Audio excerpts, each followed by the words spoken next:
فيومئذ لا يسأل عن ذنبه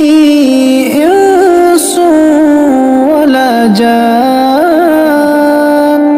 فبأي آلاء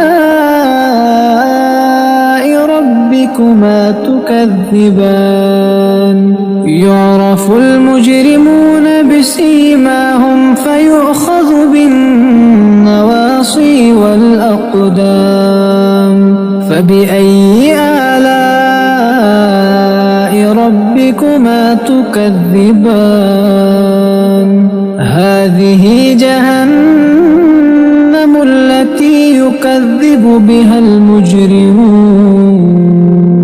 يطوفون بينها وبين حميم آن فبأي آلاء